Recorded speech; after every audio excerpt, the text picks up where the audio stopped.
You're listening to the Retro Mo Podcast. I'm your host, Mo, and I love to play and review old video games and a few new games too.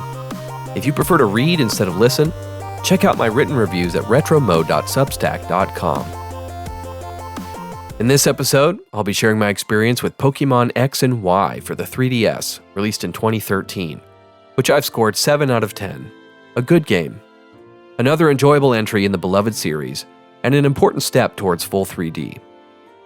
Are we there yet? For years, I longed for a truly 3D, mainline Pokemon game. After marveling at Mario 64 and Ocarina of Time, I kept wondering, why don't they make a full Pokemon game like this?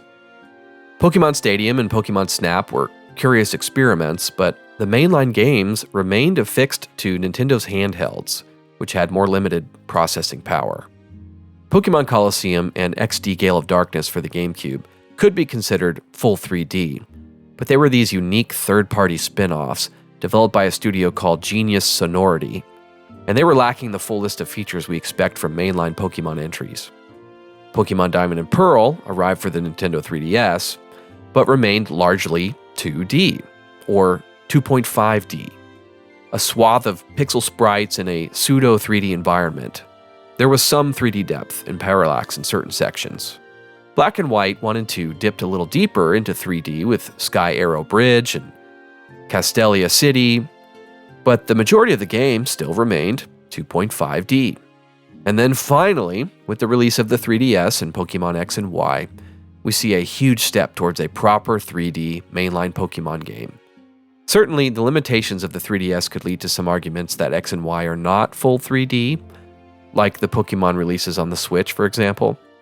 But there's a clear difference between generations 4 and 5 and X and Y. They've made the jump. The sprites have gone away and have been replaced by cel-shaded 3D models and environments. I really enjoyed my time in the Kalos region, which is loosely based on France. Aside from the nice-looking visuals, understanding the limitations of the 3DS, of course, there are some other nice new features as well. X and Y introduces the new Fairy type, which is the first Pokemon type to be added since Dark and Steel types were introduced in Pokemon Gold and Silver in 1999. You can now customize your trainer and Mega Evolve several kinds of Pokemon. The 3DS also brought much higher audio quality than we've seen from previous entries. Warning, some audio nerd stuff ahead here. The Game Boy had wonderful chiptune processing, but the Game Boy Advance had horrendous audio compression due to its limited cartridge space. Music files were compressed way down, sometimes with a sample rate as low as 11 kilohertz. That may not really mean anything to you, but check out the Advanced Guardian Heroes soundtrack. It sounds like it's being played on an old Nokia cell phone. Most SNES music files were compressed at 32 kilohertz, which sounded fine. Standard CD audio is 44.1 kilohertz. The DS has a similar audio output as the SNES, 32.7 kilohertz, but the 3DS can output sample rates up to 48 kilohertz. Also, more space on 3DS carts means higher quality orchestral music files and less reliance on MIDI. All that to say, the soundtrack for X and Y sounds fantastic, and it is so nice to hear Pokemon music in such crystal clear, high quality. There's some really great tracks too. The story was fine. It's riddled with loads of what I call Pokemon plot.